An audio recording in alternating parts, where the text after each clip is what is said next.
Think about it. Think about it. Think about it. Think about it. Think about it. Think about it. Think about it. Think about it. Think about it. Think about it. Think about it. Think about it. Think about it. Think about it. Think about it. Think about it. Think about it. Think about it. Think about it. Hey guys, good afternoon. So it's midday, mid-afternoon. I had a nice little long drive, and I wanted to get your opinion on this. And I'm talking to each one of you guys out there. I had a little philosophy that I was thinking about this whole time, and I was listening to different speakers and everything, trying to get my awareness and my knowledge up. But let me know what you think. And I came up with these 4 C's that I thought were very, very, very important in how they play along with one another. So this is where I'm getting at, right? And I'm gonna pull over here, but so I can really drop this message on you guys. But here's what I was thinking, right? There's 4 C's. So you have consistency, you have commitment, you have consequences, and conditioning. So let me tell you what I mean by that. So at the end of the day, I know myself, and I know a lot of people out there, because I've heard you guys do it, which is say that you're not consistent. I'm not consistent at this. I need to be more consistent, which can be true at certain times. But to label yourself as somebody not consistent is completely false. And I'm going to tell you why. So think of some of the things that you've done over the years: relationships, work, business, sports, stuff like that. You've done it consistently. Okay. So that right there, it shows you that it's a myth to label yourself not consistent. We tend to do things once or twice to try it out and say, oh, I'm not good at this. You know how we label ourselves. So that's not the thing. But what I did realize is that it's more about the commitment. Okay. And here's what I mean. You may be doing something consistently, but not committed to it. Okay. Maybe you are, I don't know, at a previous job, or you're doing a business that you're not committed to, but you're doing it consistently because it's providing you monetary value, right? And where that lack of commitment comes into play and why you are still being consistent doing it is because of the consequences. Okay, so the consequences and repercussions are so big that if you don't do it consistently, even though you're not committed to it, you're going to really falter. Okay, example, no money, you don't get food. You don't get food, you can't feed your family. You can't feed your family, you perish. Simple example. So it's not that you're not consistent, because you can be consistent, but you may not be committed. But because the consequences are so deadly, or so in your mind, so detrimental, you're going to consistently continue to do it without being committed. Okay, which usually leads to being unhappy. So those consequences also play a role in your dreams, or lack of going for your dreams. And what I mean by that is the thing that you may be committed to, or say you're committed to, that you want to do, is consequences are not detrimental enough for you to pursue them, because this whole time you have not been pursuing it. So the consequences don't play a big role. Or in retrospect, the reward is not big enough, or not coming fast enough for you to want to pursue the dream, right? And those consequences also, in that all of those 3 things come from your conditioning, right? From your environment, your friends, your family. How were you conditioned? Where did you grow up? Who did you seek advice from? What did you see all the time? Those are all things that are training us to be conditioned a certain type of way. Okay. So I want to put that on perspective really quickly. It's not that you're not consistent, but you might not be committed, but because of the consequences are so detrimental, if you don't stay consistent to the things you're not committed to, you'll falter. So that stems from your mindset, because it's all a mindset thing of how you were conditioned. So I hope that makes sense. Maybe that doesn't make any sense at all. I don't know. I want to hear from you guys directly. Let me know what you think. I appreciate you looking at the video. I'm hoping it helps somebody out there. I know just that perspective alone has just, sometimes you get so aware, like you get the knowledge, but then sometimes you become aware of the knowledge, and then it's like, boom. So hopefully that catches somebody today. Have a great rest of the day. You know what it is. From Cross the Crown. Take care. Let's go.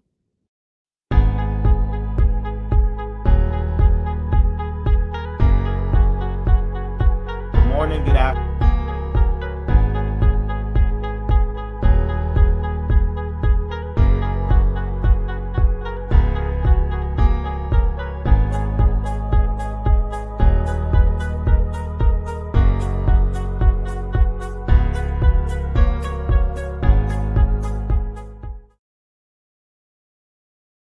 Good morning, good afternoon, good evening, my kings and queens. Whenever you're looking at this message, it's the right time.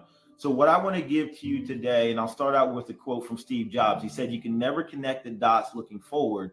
You can only connect the dots looking back. And that's so true, because at the end of the day, we don't know what's ahead of us, but after things have happened, we have the ability to learn and take that experience and grow from it. So what I want to give you today, 4 tips, 4 things you can do to improve your life, and it's going to be 4 things that you need to track on a daily basis. So number 1, your time. You have to track your time. We all get the same 24 hours in a day. Its only difference is, what are we doing with those 24 hours? Well, if you track those and you write those down, you'll find that there's a lot of time that you're wasting on things that are not improving your life whatsoever. So number 1, track your time. Number 2, you need to track your spending, your money. Well, this is the downside of a lot of us. And again, we're all a work in progress, so it's okay. But starting today, I want you to track your spending right down to the very penny. Why? Well, simple reason. You need to know where your money's going, okay? And you need to know what you're spending it on. And again, you'll be surprised at some of the things you're spending it on, because 10 here, 20 there, 30 there, $5 here.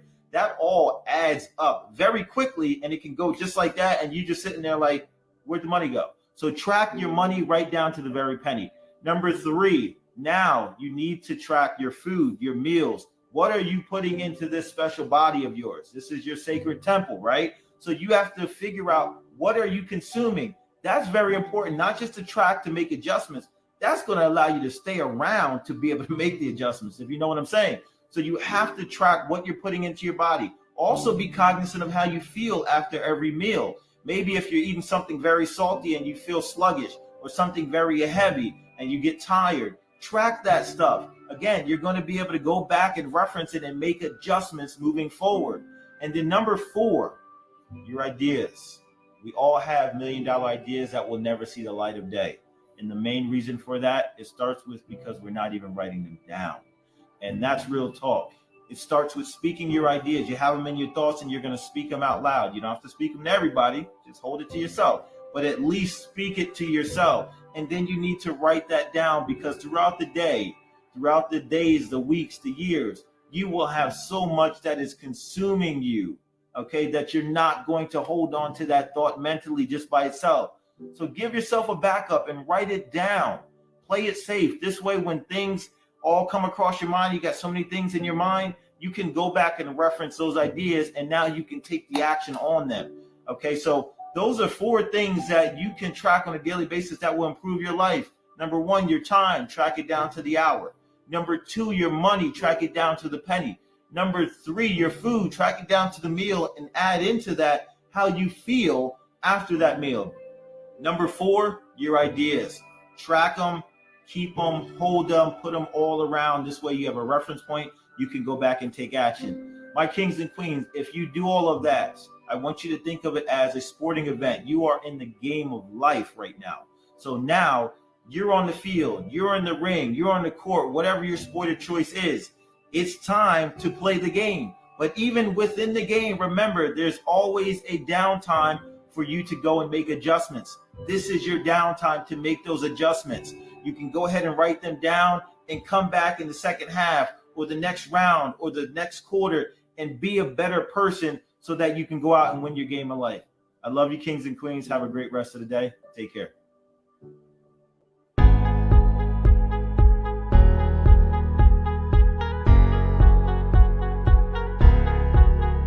My kings and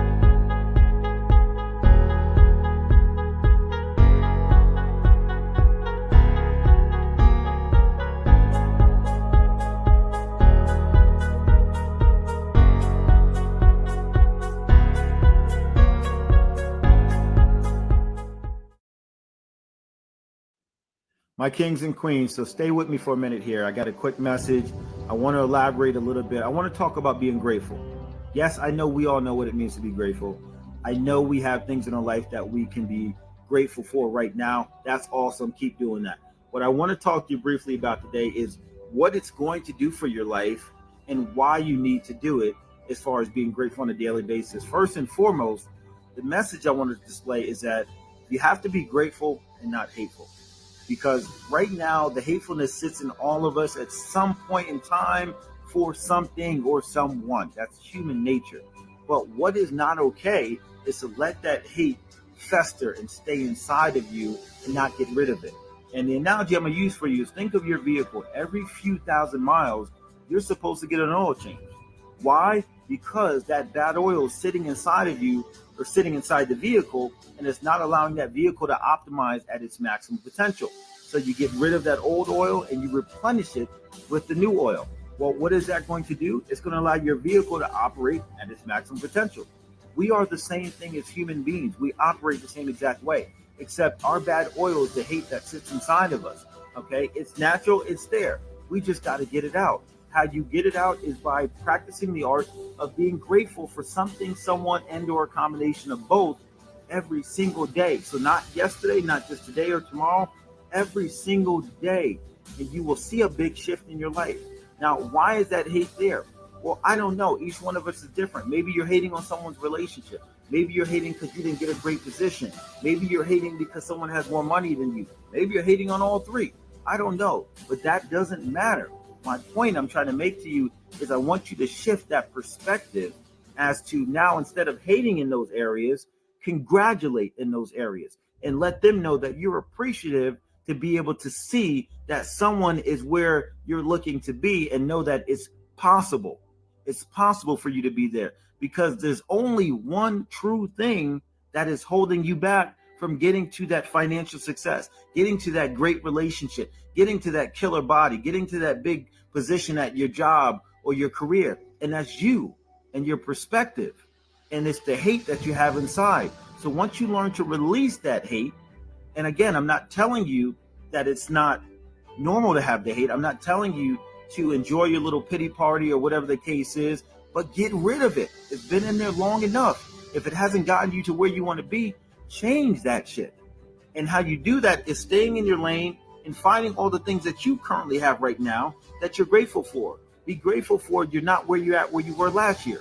Be grateful for the new addition to your family. Be grateful for the income that you do have now. Be grateful for, you know what, maybe you lost your job, but you still have your friends and family. You have more time with them. So change and shift that perspective. And what that will do for you is that will allow you to operate at your maximum potential. You can hit your highest speed. You can go your furthest mile, and you can do anything and everything that you want to do.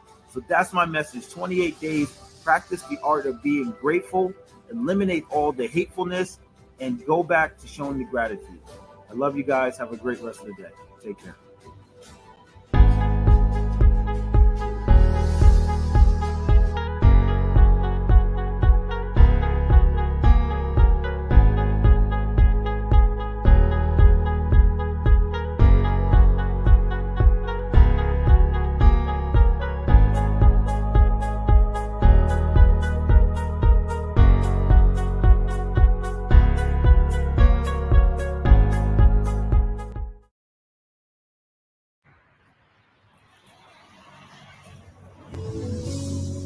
My kings and queens, I know a lot of you feel that life has got you way down. There's chains, there's obstacles that are just holding you back from your greatness, holding you back from moving forward, just stopping you and impeding your process in general. And I get it. And these chains are real. And I wish I could sit here and tell you today, honestly, that it's that easy where these chains that sit around my neck, you can just throw them to the side, throw them off your body, and everything will be all right. But it's not that easy. Nor should you want it to be that easy. But the message I'm here to tell you right now is that these chains that sit within inside of you, no, you can't grab them. No, you can't touch them. You can't hold them. You can't feel them. But you can break them. And that's for sure. And I'm here to tell you right now, at the end of the day, you may feel at the point where you're just ready to give up. And I get it. But you're better than that. And you have more inside of you than that. And you have to realize, without any pressure, you cannot build the muscle. And your muscle is sitting inside of you right now. And I know there's struggles. I know you may have relationship problems that you're at wit's end. You may have financial stress. You may have lost a friend or family member. And you're like, Joe, I can't take no more.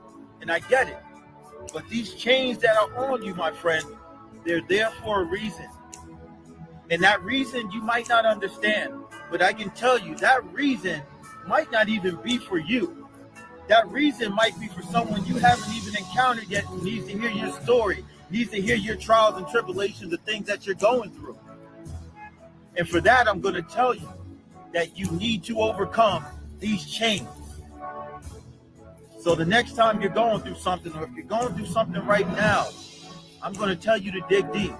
I'm going to tell you to get uncomfortable. I'm going to tell you to talk to other people and find that positive influence in your life, because no, you can't do it by yourself. You can't. It's too much weight to bear. But all of this weight that is holding you down right now will lift you that much higher when it's broken off of you. So my kings and queens, I want you to know right now what you're feeling is real, it hurts, it's painful, but it's not unbreakable. So go and crush those chains and keep it moving. I love you guys. Take care.